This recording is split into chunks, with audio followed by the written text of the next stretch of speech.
Hello everyone, this is Kat. Welcome back to My Hero Academia Podfics. Today I'll be reading one of my favorite one-shots entitled Little Izuku and the League of Villains. Here's the summary. In a world where Midori Izuku does only one thing differently at the mall, he ends up being hit with a quirk that leaves him in his 70-year-old body with no memories. What happens when Shigaraki Tomura finds that Midori Izuku at the mall? The League adopts a 70-year-old.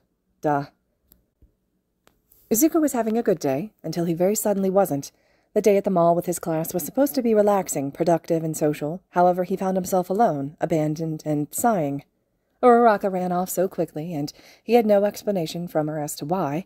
She seemed embarrassed, maybe shy, or maybe she just really needed that bug spray. Either way, he was there, gripping the straps of his yellow backpack as he stood in the middle of the packed mall by himself like an idiot. Izuku started walking, because standing there like a weirdo wouldn't really achieve anything, and he did need those wrist weights after all. It's why he came in the first place. Izuku walked briskly, dodging people as he wove through the crowd. He had no idea where the store was. Unfortunately, that meant Izuku didn't see the child until it was too late. Stumbling as something collided with his legs, he immediately jumped back and scrambled to apologize. The child had bright pink hair and eyes, and red-haired and red-eyed mother was crouched down to examine her son as she sent Izuku a glare. "I'm so sorry," Izuku said again, wringing his hands anxiously. "I was looking for the store to buy my weights, and they've been getting too light lately. What I mean is I totally didn't see him. It's not an excuse, and I'm super sorry." He cut himself off as his arms went numb, and he had to actually check to make sure that it was still there. What? There was no warning. His arm just suddenly felt as though it didn't exist at all. "Mom, my quirk, I didn't mean to." The child showed his hands to his mom, only one having a glove on it. Izuku nearly jumped at how quickly the mother stood and turned to face Izuku, panicking. "I'm so sorry," she said, mimicking Izuku's earlier statement. "My son got you with his quirk. It's sort of complicated." Izuku couldn't feel his legs very well, and he felt wobbly, as if he'd collapse. "When he touches people, they mimic the age he is. He's nearly 8 right now." She winced. "It wears off. You'll be fine in about 2 or 3 or 4 days, but 5 is the max, I swear. Who can I call for you?" Izuku tried to make his tongue work, but his whole body was numb. He collapsed to his knees, and slowly his limbs started to tingle. It felt like pins and needles intensified by 100, and he gasped as it spread up his arms around his neck, down his waist to cover every inch of him. A sharp pain had rang through his head, and Izuku slumped, unconscious in front of the panicking mother-son duo. If they'd been a different mother and son, they would have stayed. They would have picked up the now 7-year-old child sleeping on the ground in a shrunken version of his previous clothes and taken him to a security guard. The unconsciousness only remained for up to 5 minutes after all. They'd have gotten the police involved, and he'd have been given to UA safely to wait out the quirk. This is not what happened. The son stared at the spot where the older boy had been before turning to his mom. "Mom, that's a hero student." She whipped around to him as he pointed at the curly-haired child with his shaking, non-gloved hand. "He goes to UA. He was on TV for the sports festival." His mother paled drastically before scooping her child up and walking briskly in the other direction. "It'll be fine, baby. The heroes will find him, and he won't remember us anyway." The mother knew her son's quirk was often called useless, but after using it on a heroic student, it'd be deemed villainous. She couldn't do that to her child. The green-haired kid would be fine. So many people were in the mall. Someone would get him help. They would. She tried to convince herself that, and she exited the mall, taking her son home without looking back. When the boy woke up, he was confused. He was somewhere, loud, and there were people everywhere. He looked around for anyone he recognized before realizing he didn't even know who he was looking for. Did he have a mom? A dad? He racked his brain, scrunching his nose and mumbling with a hand on his chin as he tried to remember. His name was Midori Izuku. He was quirkless, and he was 8? 7 years old? He nodded to himself before pushing off the floor in search of an adult. He didn't know why, but he felt like adults were supposed to help. Maybe someone told him that if he was lost to get one. He couldn't remember. Izuku looked around and approached the closest person, a man standing against the wall, talking on his cell phone. Excuse me," Izuku stammered. He felt shaky inside, and he didn't let it stop him, though, as he clenched his shirt in a nervous determination. I need an adult to help me." The guy looked down with a frown. "I'm not interested in helping lost kids. Buzz off." The man then turned back to his phone, and Izuku shrank back. He really needed an adult. Izuku tried again, a woman this time. She had 3 children with her, all varying ages and varying attempts of escaping her, playfully to explore. Maybe a mother would help him. I need help, Izuku said as firmly as he could. The woman raised her head as she caught one of her children, giggling in her arms, and her eyes widened. "Oh, you poor dear, have you lost your parents?" She seemed genuine, so Izuku melted in relief. I don't know. I can't remember," Izuku admitted. The woman looked confused. "Kid, you're what, 7? Izuku nodded, since it was probably close enough. "You should know who your parents are." She sounded exhausted, and Izuku frowned. "I'm sorry, I can't remember," he repeated, more pleading. The woman wrangled in another of her escapely and very giggly children and frowned at Izuku. "Look, kid, I have my hands full right now. If this is some morality test or something, please go. A lost kid sucks, but I'm sure that someone else will help you if you've actually developed sudden amnesia for real." She then turned back towards her own children, and Izuku patted away, eyes teary. Izuku didn't want to be told to go away again. It made him all sad inside, like his stomach was in knots and bubbling like hot water. He clutched himself as he made for the exit. Maybe he could find a police officer. Izuku didn't get much farther as he began hyperventilating outside, leaning against the cold wall of the mall. Sliding downwards and pulling his knees to his chest, the green-haired child sobbed. Where was his mom? His dad? Did he even have one? Either of them? Was he abandoned? Why did he know his name but nothing else? He spiraled, panicking and sobbing as he hid his face in his knees. Nobody paid much attention to the soft sobbing of a small green-haired child outside the mall. Children threw tantrums, and surely a parent was nearby. Why should the civilians care? Someone else would help, surely. A hero would help. That's what they did, right? Izuku cried and cried, listening to footsteps pass him by until one set stopped, and clothing rustled. Izuku peeked a teary eye out to see red eyes and light blue hair. The man was crouched to be at Izuku's level, and staring intently. His face was riddled with scars and what looked like an odd dry skin rash of some kind.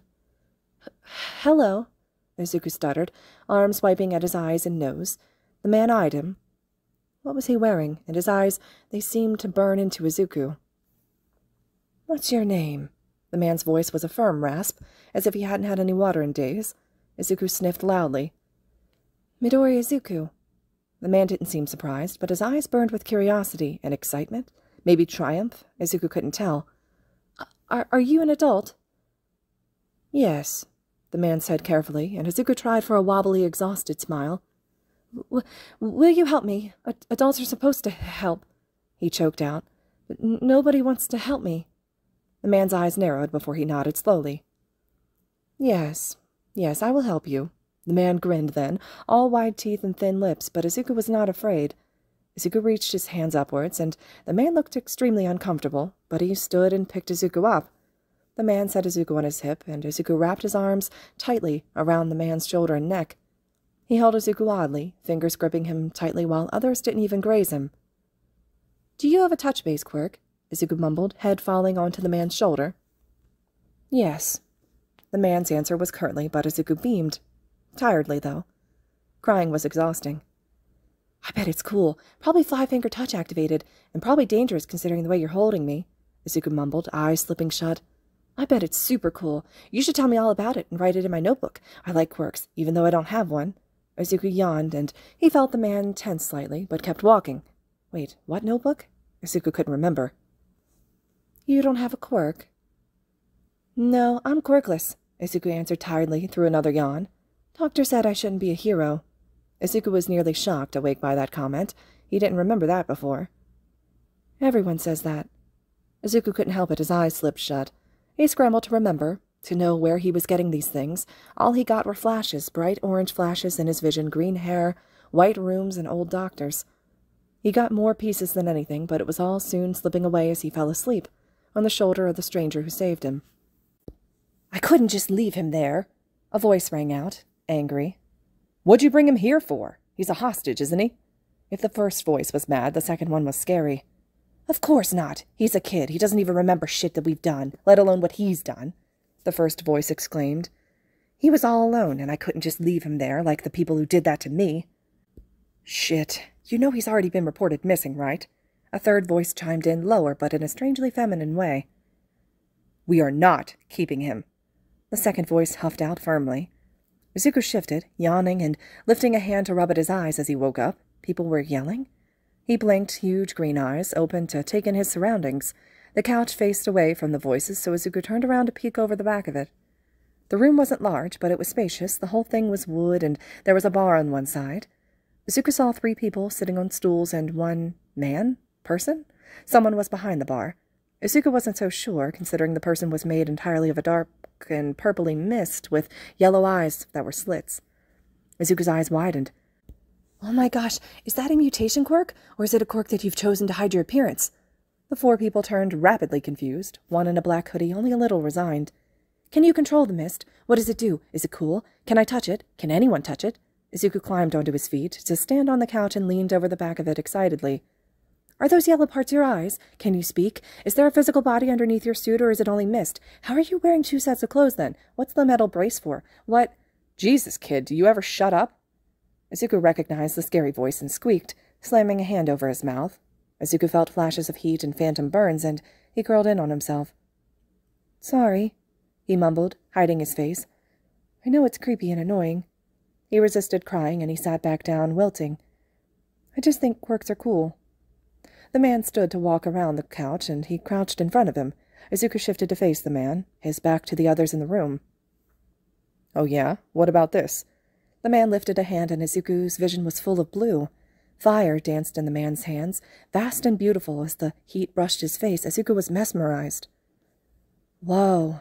Izuku watched, his eyes shining, and couldn't help but think of the orange that he remembered. "It's not orange," he said helpfully, and the man just huffed. "No, my quirk's called cremation. My fire's so hot it burns blue." He then extinguished the flame, and Izuku saw red-tinged sin that left behind. "You're hurt." Izuku's tiny hand grasped the purple marred hand and examined the red flesh. "Burns hurt a lot." The man frowned. "Yeah, you get burned ever?" Izuku nodded absently, tracing angry flesh on the man's palm and wishing he could fix it. "All the time. He doesn't like that I don't have a quirk," Izuku admitted, and then paused. "He?" "Who's he?" Izuku froze at the tone and looked up to see the man's face was contorted into an expression Izuku couldn't help recognizing as anger and pure hatred. Izuku squeaked and withdrew. "No one, no one." Izuku cringed and felt bad for not answering. Would the man be mad? Izuku didn't want him to be mad. Hey, I'm not going to hurt you." Izuku uncurled a little to see intense blue eyes and the same purple marred face. "Is someone hurting you?" His eyes spoke of anger, but Izuku thought it might not be for Izuku. No, it's fine," Izuku stammered, answers coming from nowhere. He doesn't do it a lot, only when I get in his way." He winced at how weak the excuse was, and the way that the man rolled his eyes. "Your eyes look angry," Izuku told him. The man huffed a laugh, amused. "I was burned a lot as a kid, asshole of a dad who's now behind me." The man tried for nonchalance, but Izuku could tell it still bothered him. Izuku uncurled to wrap tiny hands around the man's neck in a soft hug. "I get burned a lot, too." Izuku frowned, trying to remember. "He's mean. Doesn't like me at all." He then beamed as he pulled away, remembering something. "I'm guessing it's some kind of an explosion quirk based in his hands, but I can't remember." He met the man's eyes, and he saw recognition there, oddly enough. "Explosions in his hands." The man looked over Izuku's shoulder at the 3 other people that Izuku had completely forgotten about. Izuku turned and waved shyly. He then paused, spotting blue hair under the black hoodie. "Oh, I know you!" Izuku beamed and hopped down. He reached the stool and tilted his head up and up with a bright smile. "Hi!" He climbed up and sat himself in the man's lap easily. Izuku looked around the room from his new vantage point. "I'm Izuku, and this one saved me." He gestured to the man behind him with a beaming smile. The purple one with the blue flames laughed and plopped him down on his original stool. "Saved you, did he?" The man seemed amused, and Izuku frowned. Why, it wasn't funny. Izuku was serious. "You bet your ass I did." Izuku's savior grumbled. "Yes, we know who you are, Izuku. I told them. These idiots are my party members." Izuku heard the hesitation and tilted his head back to see the man's face. "You mean friends?" Izuku asked. "That means friends, right?" The man looked between a grimace and a sneer.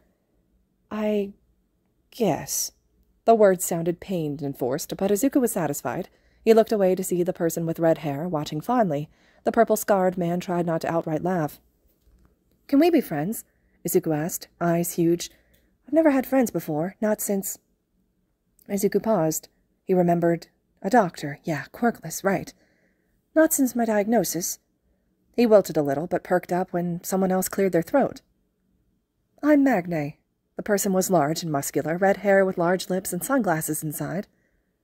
Izuku beamed at them. Are you a boy or a girl? He tilted his head slightly. It was polite to ask if you were confused, but he knew, Izuku didn't know why he knew it. A girl.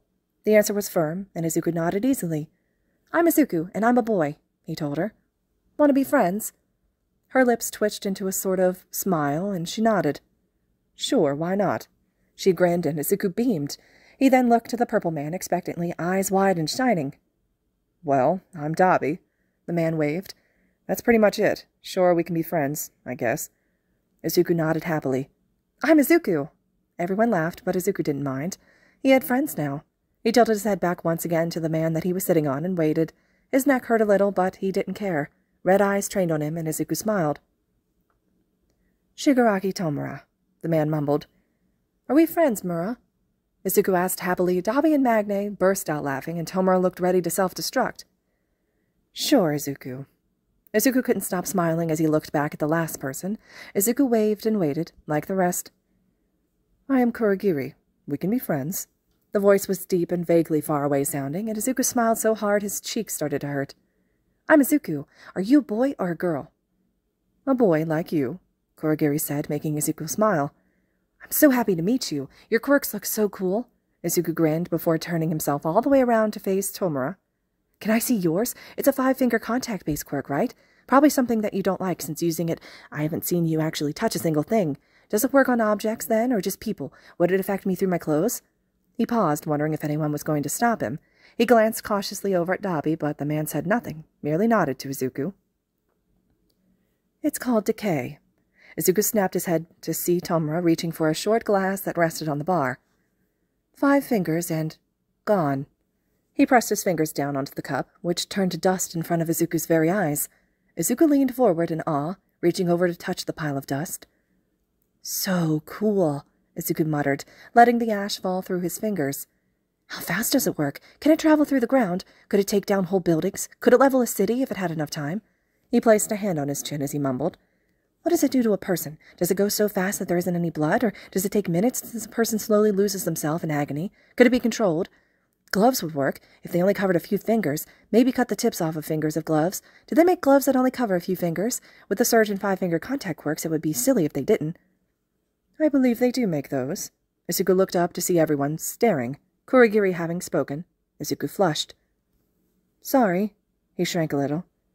I didn't mean to ramble. No worries, kid. That was some super interesting stuff there. Dabi leaned forward on his elbows. What was that about taking out cities? Well, if Mura, a choke, hides in a place that no one will find him, he could theoretically just touch the ground and then just keep decaying things. There's no limit to how long he can use it. He could just sit there with a hand in the ground until the city's gone, Izuku explained, hands moving dramatically as he went. A building would be much easier. Just stand at the base and touch the ground, and once the floor and supports are gone, boom, crash, he continued, and he was grinning as he mimicked a building collapsing. Did you just come up with mass destruction after seeing a quirk once? Magne seemed stunned, and Izuku frowned. Yeah, but that's not very nice. Mura could easily be a hero, too. He leaned back into Tomura's stomach thoughtfully. Like the Hero 13. Their quirk is Black Hole. It could also be used for mass destruction. Again, stand in front of a building and just wait. Alternatively, decay could be used to take out rubble, to free people. It would make searching areas covered in debris much faster. He'd have to go slow, though, making sure he didn't get any survivors, but it's very possible. Any quirk is a good quirk for heroics or villainy. Magne and Dabi were both looking at him intently as if they couldn't solve a puzzle. What about mine? Dabi asked finally. Mine burns me. It's too hot for my skin. Izuku frowned thoughtfully. Do you have normal skin, or is it modified in some way? Most quirks are built to fit your body. Izuku frowned harder as Dabi's face hardened. I have the skin of an ice quirk user. Izuku thought it over carefully. Most common ways to get that are to have one fire elemental and one ice elemental user. That sucks. Not a good combo. Izuku scrunched his nose in concentration. Can you control how hot the fire is? I guess. It was weaker when I was younger, and it got hotter as I trained. Izuku didn't like the look on his face, and he moved on. Why not make the fire cold? The adults blinked. Fire can be cold. It's called cool flame. Makes almost no heat and usually has a chemical reaction. If your body isn't meant for heat, why force it? You could try making it cold as you can. Maybe see if the quirk can push past what science can. Ooh, maybe you can end up with some sort of ice fire, which would make sense if you've been in the wrong end of the spectrum. Izuku saw cold anger, but also burning determination in Dabi. We're keeping him. I'll be back for dinner. Then the man stormed off, pushing open a door and disappearing. Did I say something wrong? The adults in the room took one look at Izuku's eyes and couldn't help but agree with Dabi. No, you said something very right. Mura's voice rumbled through Izuku since he was leaning on the man's stomach. Idiot's just gone off to train his quirk. Izuku beamed. I helped then? He resisted bouncing, and Magne grinned at him. Yeah, could. Good work. You want to hear about my quirk? She moved to Dabi's stool, and it was closer. She leaned forward with an elbow on her knee. Of course I do. Izuku's eyes sparkled, and he leaned forward too. Well, it's called magnetism.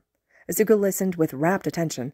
I can use my quirk on both women and men, but they polarize in opposite directions. I can grab multiple people at once, but opposite charges attract towards one another, while two of the same charge repel. Can you pull them towards yourself? Izuku asked for clarification. I use my giant magnet for that, she grinned. A support item? Izuku asked, interest piqued. That's so cool. What does it do? You said it's a magnet. Was it made specifically for your quirk? Is it big? Can I see it? Does it pull every charge to you, or just one type? He realized that he was squirming with excitement when 3 fingers touched his shoulder and he stilled. He sent Tomura an apologetic smile. It's huge, and I carried it on my shoulder, Magne answered. It's mostly a weapon, but yeah, it's a support item, I guess. I can pull girls towards it only, and my quirk doesn't work on myself. Izuku nodded, fingers itching for a notebook at her answers. He then froze, wondering where that thought came from. He'd had it once before in the mall. Izuku, he tilted his head back to look at Tomura, who was watching him intently. Are you good? I remembered something, that's all. Izuku smiled. I want a notebook. You did mention you wanted one at the mall, Tomura nodded. You have a notebook? Magne asked. Izuku turned to her and frowned. I don't know. I think so. He tilted his head and glared at the ceiling. I can't remember. I have little flashes of things, and sometimes words come out of my mouth before I actually know where they come from. What sort of things do you mean? Tomura sounded unhappy for some reason, and Izuku looked at him, trying to reassure him. I'm okay, Mura. See? Izuku grinned for him. I just get colors of things, and before Dabi asked me if I got burnt, I didn't remember the boy with the explosion quirk, but it just came out of my mouth like I knew it all along. He beamed at Tomura, who looked deep in thought. If I started asking you things, do you think it'd help you remember? Maybe. We can try, Izuku beamed. They were testing something. Okay. What do you know about UA? Tomura asked, and Izuku giggled. It's my dream school. I want to be a hero, even though everyone says I can't. His smile fell, and he shook it off. But All Might went there. He's gone now, but the principal's name is Nezu, and he has an intelligence quirk. All the teachers are pro-heroes, too. He beamed at Tomura, who just nodded. Izuku, he turned to Magne attentively. Can you tell me about your quirk? Izuku frowned. I don't have one. The doctor says I never will. My friend says I'll never be a hero, and so does Mom. He then froze. He had a mom? Tell me about your friend. Izuku tried to focus. He has the explosion quirk. He's my age, and he's going to be a hero. He's mean, though. He calls me a name, and he says I'll never be a hero. He saw sparks in his vision, and angry, proud voices in his head. If covered his ears, would they go away? Izuku tried it, but they didn't, no matter how hard he pressed. Izuku. Fingers brushed his forehead, and Izuku slowly let go of his ears and opened his eyes. When did he close them? Yamura, he said, blinking as the loud voice faded. Did you remember something? Izuku nodded, frowning. He yells a lot. He's loud as his hands. Izuku scrambled to remember harder. He says my name when it's written looks different. It looks like something else. He couldn't remember and made a noise of frustration. Was the name Deku? Izuku blinked and then beamed at Tomura. Yes, it was. He smiled and then it slipped. That's mean, though. Tomura poked his forehead again. We won't call you that anyway, his gravelly voice said. Izuku nodded in thanks, believing him. Suddenly the door slammed open, smacking into the wall, and he jumped, leaning back into Tomura in surprise. Shigaraki, we're back, A girl came bouncing in a uniform-like outfit that she was swishing as she walked in. Twin messy buns were bouncing on her head. "Can't keep us away," she sang, and then froze. Her eyes were yellow and sharp-looking, but they widened as she took in Izuku in the position he had on Tomura's lap. "Don't tell me! That's a new recruit?" A man followed the girl in, and he looked like a lizard. His purple hair flowed behind him, green scales covering the rest of him. Izuku leaned forward, ignoring the girl's squeal. "Is that a mutant quirk? You look so cool, like a lizard. Can you stick to walls? Is your tongue super long? What can you do? Do you have lizardy instincts?" His eyes sparkled as he rambled, the man seemingly stunned in place. "Can you do anything else, or is it just a mutation? Are you fast? Can you use those swords?" "Why are we blocking the door?" A third voice had come through for another person, and a man in an odd black vest with a red undershirt and a white mask. He held a hat in his hand and hung up a yellow trench coat. "Cute!" the girl squealed, and the man, turning around, also froze at the scene and seemingly ignored the girl's excited squeal as well. "Oh, I see. We've kidnapped a child, then." Izuku glared, offended on Tomura's behalf. "Mura saved me," Izuku said hotly, hugging the black sleeve that he could reach. "Aw, Tomura!" The girl hopped in place excitedly and pulled a knife. "Can I stab him? I bet blood would look really pretty in those curls." Izuku blinked in confusion. "No, thank you," Izuku denied, eyeing her. Was she serious? "Don't touch him, Toga," Tomura rasped. "He's mine now. I saved him." Izuku smiled and ignored the odd wording. "So we did kidnap a child," the tall man said smugly as he slunk forward to lean on the bar. "Fascinating." "Can we be friends? What's your quirk?" Izuku asked immediately. His eyes flicked behind him, so Izuku could tilt his head back, and he saw Tomura nod. Izuku beamed, turning back to the man in the mask expectantly. "It's called compress." The man seemed amused as he pulled out 3 marbles. "Anything I touch I can trap inside one of my marbles, even people. They lose their quirks temporarily, though. They stay safe and sound inside my marbles, unless I trap them with something dangerous, of course." "The contents of the marble remain active?" Izuku's eyes were huge as he leaned forward, nearly toppling out of Tomura's lap. "Can you set someone on fire and trap them, and then would they die in the marble? If they're shot, will they bleed out inside? Is it only good for carrying things? Will they remember everything they do inside the marble? Can they move inside it? Can you marble yourself? That'd be so cool for getting through small spaces. Someone could just toss you." The man took off his white mask, which had another mask under it, revealing warm brown eyes that seemed very interested in Izuku, and an amused grin. My, I see why you've decided to keep this one intact," he said, eyeing Tomura praisingly. "Child, what's your name?" "I'm Midori Izuku. Do you want to be friends?" The 3 newcomers collectively froze once more, the girl having just started moving closer again, and the lizard having been moving towards the couch. Why did they freeze like that? Did they not want to be friends? "Mura and Dabi and Magne and Giri are all my friends already," Izuku assured the man quickly. He laughed in response. "Why, yes, of course. I'm Mr. Compress."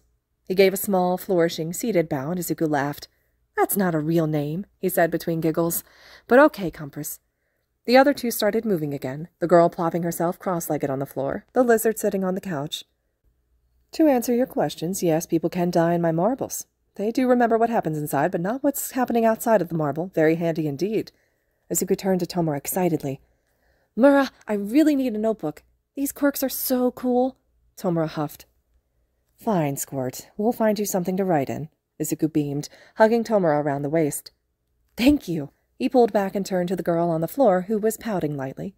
"Will you be my friend, too?" She grinned, large canines on full display. "Of course I will. I'm Toga Himiko." She started shaking her fists up and down in her lap, grinning. "You're so adorable, and I'm so glad you're joining our league." "What's your league?" Izuku tilted his head. "Is it like a group?" She nodded happily, buns bouncing. "What do you do?" "We're making the world a better place," Tomura's voice answered for her. "We're taking out society's trash." Izuku frowned in confusion. Compress leaned forward to answer as well. "We want to create a better society for everyone to live more freely," Compress said evenly. "Don't heroes do that?" Izuku asked, genuinely curious. Tomura behind him huffed slightly, and Izuku lifted up to sit on the counter so he no longer had his back to the man. "Mura, have you noticed that people yell at the heroes who lose their fights or don't save enough people?" Tomura narrowed his eyes at Izuku, who just scrunched his nose and thought about it. "Sometimes. They get mad at them when they don't save everyone, especially from the villains," Izuku decided. "Because heroes are supposed to protect us." Izuku looked up, hoping he was right. But why should they be criticized? Do they need to be perfect? Izuku shook his head. Everyone makes mistakes, Izuku said seriously. It's part of being human. Tomura grinned at him, and Izuku smiled in relief. He got it right. That's exactly right, Izuku, Tomura praised. Heroes should be allowed to make mistakes, no, but society says they can't. They need to protect us and be perfect. That's not right, don't you think? But that can't be fixed, Mura. Heroes are everywhere, and, besides, the people would be the problem, Izuku pointed out. Heroes are at fault, too. Izuku leaned to the side, past Tomura, to see the lizard mutant that was turned around on the couch. When heroes start getting paid to save people, they're not heroes anymore. That's Stain's teaching. Who's Stain? Izuku blinked at the man. Also, who are you? Want to be friends? I am Spinner, the one who will spin Stain's dreams into a reality, the man grinned. You are a true hero, one to be spared. I'm not a hero, Izuku frowned. Not yet. I want to be, though. Spinner didn't say anything, as he simply turned around again. Izuku, Tomura called his attention. Would you save people, even if you didn't get paid? Of course I would, Izuku said fiercely. Everyone deserves to be saved. Everyone? Izuku nodded at Tomura's raised eyebrow. Even people who are poor? People who are homeless? Yes, he said, determined. What about bad people? The people who've been to jail? Are they worth saving? Everyone, Izuku repeated firmly. Even villains? Tomura's eyes were serious, and Izuku paused to think. Are they trying to hurt me? He asked, tilting his head. If someone attacked me without warning as a hero, I would fight back. Okay, Tomura thought. What if they're a villain, and you know they're a villain, but they promise not to hurt you? Would you talk to them? Probably. Are they threatening other people? I'd want to protect civilians. Tomura nodded easily. Their goal isn't to hurt civilians. They're innocent, bred by the mindset of heroes in society. Tomura grinned. So you would listen, then? Would you save them, even if they were trying to kill you? Everyone deserves saving, Izuku said firmly. Even villains are people. They hurt people, and heroes hurt them a lot back. But I think they could be saved. Villains usually don't live happy lives. Do you think that you could ever agree with a villain? Izuku glanced over at Compass. Of course I could, Izuku laughed. Lots of villains have the same stuff as me. Some of them even like All Might, like I do. The girl, Toga, giggled a little crazily. I like red. Red is so pretty, like blood. She giggled madly, and Izuku smiled at her. I like red, too. He kicked out his shoes, careful to avoid kicking Tomura, and pointed at the blocky red sneakers happily. See? Izuku gave her one last smile before turning back to Compass. Why do you ask? Well, I meant more on the moral scale. Could you agree to killing someone in self-defense? His brown eyes were curious, a flare of something Izuku couldn't place. I don't know. Izuku frowned and thought. Do I have a choice? Can I lock them up? No, it's either kill them before they kill you, or let them try to kill you first. Izuku didn't like this question.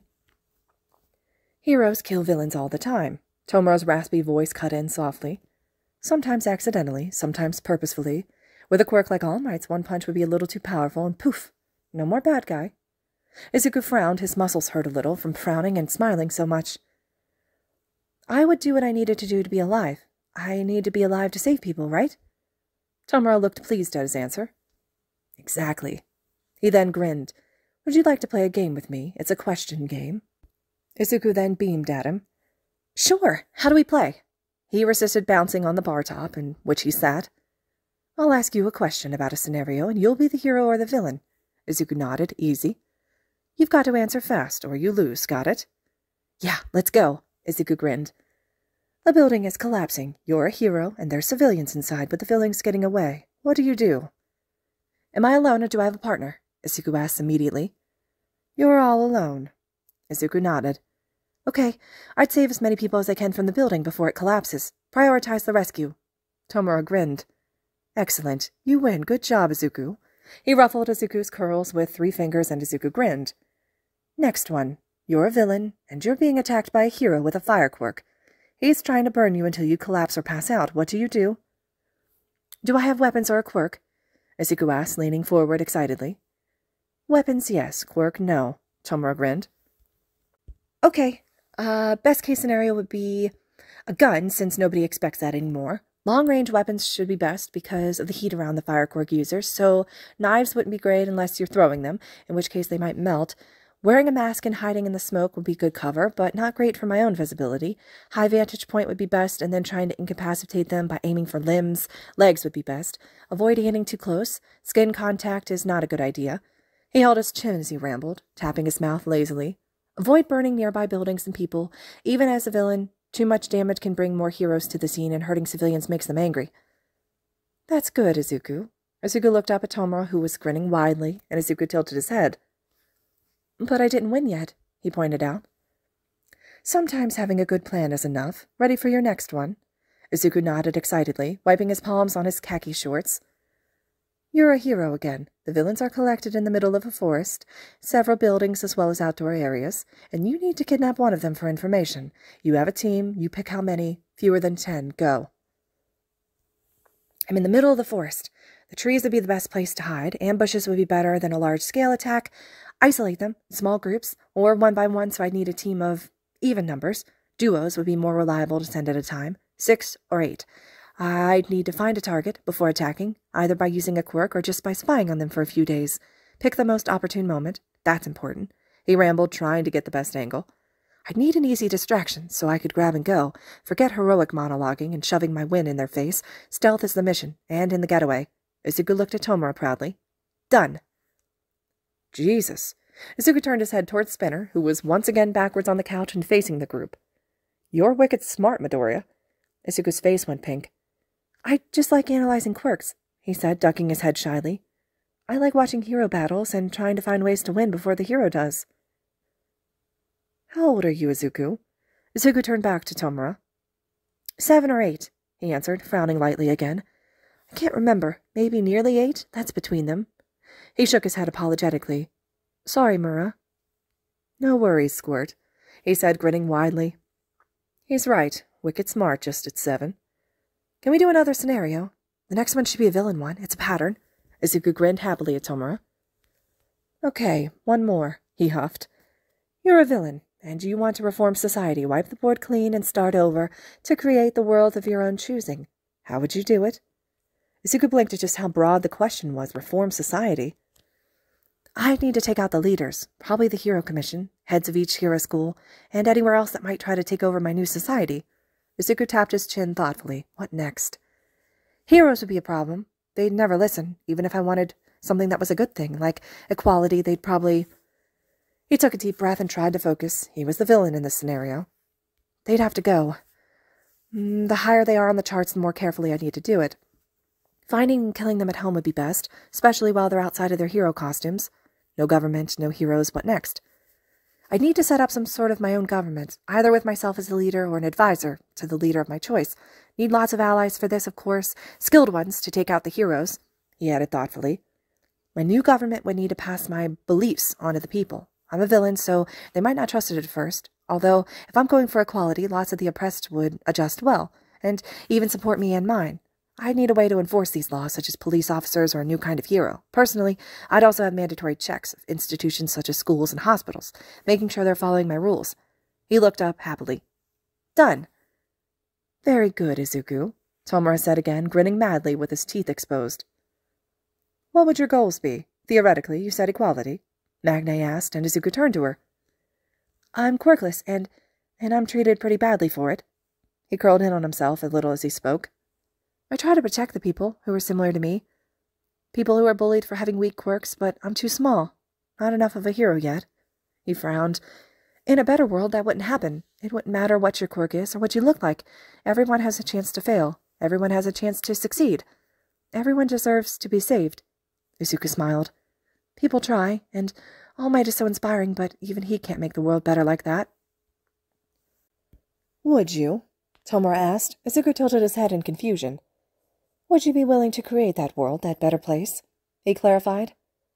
If people did try, and were called villains, as you said, would you help them, even though you'd be called a villain yourself? Izuku didn't answer, processing and thinking. What would he do? Would the public calling you a villain be enough to dissuade you from helping a better society? Magne asked quietly. Is the title and glory all that being a hero is worth? Spinner put in. People will hate you if you support them. People will hate you if you succeed and you're against them, Toga muttered a little dreamily. What is a hero? What is justice? Tomura asked, his voice soft. Izuku looked between every person in the room, surprised by their questions and not having an answer. "I don't know," he answered softly. "Maybe I'll know when I'm older," Izuku said. Tomura seemed understanding, not surprised. "It's a very hard scenario. For now, I'll say that nobody won. But if you ever have an answer, let me know." Izuku's green eyes clashed with intense red ones, and he beamed at the man. "I can do that," Izuku enthused. The door then slammed open, making Izuku flinch toward Tomura. This time it was Dabi, and he was grinning. His smile was wild and free, wider than Izuku thought was possible, with crazed, glowing blue eyes. He didn't seem to care that his arms were steaming a little, which was concerning to Izuku. However, he didn't get to voice this because Dabi's breathless and giddy voice rang through the room. "Hey guys, what did I miss?" Dabi panted, massaging his shoulder with an eyebrow twitch, and Izuku watched, frowning. "Are you okay?" Dabi seemed to pause before grinning and nodding. "Yeah, Squirt, though I have a surprise for you. You want to see?" Izuku nodded rapidly. Eyes wide, Dabi came closer to the bar and took a seat next to Tomura. Dabi held out a hand, mimicking what he'd previously shown off with his quirk, and lit his palm. Instead of a vibrant blue, the flames were a mass of darkness. It swayed and crackled like fire, shifting from Izuku's odd breaths. Cold flame! Izuku reached out, not touching it, and he felt the misty coldness seeping into his hands. He laughed, delighted. "It's beautiful, like ice fire." He smiled at Dabi, who made a distantly sad expression before grinning at Izuku. "Yeah, your advice was great. As a kid, I was trained to use the highest temperatures of flame I could. I never considered going to low temperatures." Izuku beamed. "So I helped? Really?" Izuku's eyes tracked Dabi's hand, and the man extinguished the flame to reveal an uninjured palm. Redness from the previous burns lingered, but no new rawness or blisters had formed. "Amazing," he breathed out. "All thanks to you, Squirt." Dabi stood, grinning, and patted Izuku's fluffy hair firmly. Izuku blinked at the 3 pats, but he laughed. "Genius, that one. A real hero," Spinner complimented. Izuku went to respond, but looked down the hall at footsteps that were from a man Izuku didn't recognize. He wore a full bodysuit, including a mask, in black and white. The suit was tight and showed off his muscles, and Izuku tilted his head curiously. "Hello, you want to be friends?" he asked, leaning forward. Izuku thought he heard Dabi mutter, "Always ask that first," but he ignored it. "Sure," a cheery voice had answered. "No way, you're too young to be here." A second, more angry voice had said, and Izuku frowned. "So, are we friends?" "Of course we are." "Absolutely no way," the man answered, voices switching out. "Twice here had an accident a while back," Tomura answered Izuku's unspoken question. "It didn't go over well, and he's been like this since." "Why are you wearing a costume?" Izuku asked, not really knowing what to ask about whatever the accident was. "It keeps my head from splitting. None of your business." "It's not perfect, but it helps." "No, it doesn't." Izuku nodded, adjusting. "People reject me because of it. Disgusting, discriminatory bastard heroes. That's why I'm here with the League. I can be happy here, and they accept me." "Oh, that makes sense." Izuku hopped down and headed for the man that was standing in front of him, and he tilted his head all the way back. Izuku then reached his hands upward, expectantly. "Twice, he wants you to pick him up," Tomura said when the man didn't move. The man, twice, slowly bent and scooped Izuku up to seat him on his hip. "You're small. How old are you?" "Like I care." Izuku hummed. "I'm close to 8. I've always been small, though." Izuku reached out his hands on a mission, placed them on Twice's head. "You're perfect the way you are, and everybody deserves to be saved." Dabi made a noise behind him, but Izuku ignored him again. "Did Tomura save you, too?" The white places on his mask, which Izuku assumes were his eyes, widened and slid by him and landed on Tomura. Yeah, I guess he did," Twice murmured. Izuku beamed at him, moving his hands from the man's head to wrap around his neck and shoulders. "He saved me, too," Izuku said. "I think he saved all the people here. Maybe not in the same way like you and me, but I think he did." Izuku leaned in and whispered in Twice's ear, "He's my hero." Twice laughed loudly, leaning forward as he did, nearly dropping Izuku, who giggled. "That's hilarious." "No, it's not." The man chuckled, gasping for breath, and Izuku grinned playfully and wiggled to be put down. Feet on the ground and Twice wiping imaginary tears out of his eyes, Izuku climbed onto a bar seat and smiled. "So you'll be my friend, then?" Izuku asked, more sure that Twice would say yes. "Of course, kid." "As if." Izuku clapped happily. "Great. You're Twice, right? I'm Izuku. What's your quirk? Can I see it? Is it powerful? Is it cool like Dabi's and Tomura's and Magne's? Like Compress?" Izuku's eyes sparkled as Twice took a seat. He faintly noticed Compass and Spinner watching from the couch. My quirk is called Duplicate, and it makes it so that I can make doubles of anything. Objects or people, doesn't matter. I need their measurements. It's useless if I don't have those. If it's a person, I have no control over them, and I can only make 2 at a time. I can also duplicate myself. No, I can't. I won't. Izuku laughed. That's so cool. Are the clones exact? Can they use the original quirks? Can they die like regular people? Could Compass put them in a marble and keep them for copies of you for emergencies? Izuku leaned forward, fascinated. Twice tapped his chin, motion exaggerated. The clones aren't durable as the originals. They melt into sludge after they take too many hits. They fall apart. It's gross. Twice changed expressions between his voices, and Izuku just giggled. If Tomura decayed a clone, would it turn to ash or sludge? Izuku tilted his head clinically. Twice hopped to his feet and pointed at Tomura excitedly. Shigaraki, we're testing this. No, we're not. It's pointless. Tomura sighed, and Izuku turned huge pleading eyes to the man. Oh, please, Mura. Izuku bounced in place. I'd get to see your quirk in action. Tomura just sighed again, this time in defeat. Fine. Whose clone? He grumbled, and Izuku clapped happily. Mine! Mine! Izuku volunteered, but Tomura scowled. No, someone else. Izuku frowned sadly, but nodded. I can do Dabi. We have his measurements for the mission. Shh! We have no mission, idiot, and no measurements. Izuku tilted his head at Twice as dramatic shushing before turning back to Dabi. Is that okay with you? Izuku asked Dabi, eyes wide and face serious. Sure, I guess. Better get used to my clones dying anyway. Dabi shrugged with a grin. Oh, yes, I've been wanting to decay your face since I laid eyes on your ugly face. Tomura just jumped to his feet in excitement, grinning at Dabi. Izuku's small face scowled in disapproval. We don't call our friends ugly, Tomura. He crossed his arms, and Tomura blinked at the lack of the usual nickname. He then huffed and sat back down, slumping. Fine, whatever. Dabi choked at Tomura's agreeable response, and Izuku grinned. Yay, Twice! Twice! Izuku hopped in place in excitement. We're going to be killing Dabi! Let's do it! Toga exclaimed as she pumped her fist with a grin. Twice! Izuku beamed at him expectantly. The man held his hands out, and goop fell onto the floor, plopping down in a pile. Izuku gasped as Twice held his hands out still, and the sludge slowly morphed into a perfect copy of Dabi. Whoa, that's so cool! Izuku ran forward and took fake Dabi's hand, examining it. It's so perfect! Fake Dabi laughed. Oi, Scarface, get over here, Shigaraki called, and fake Dabi sighed, meandered over. Hope decay isn't as painful as it sounds, fake Dabi muttered. Tomura pressed a hand onto the clone's chest, and Izuku's eyes widened.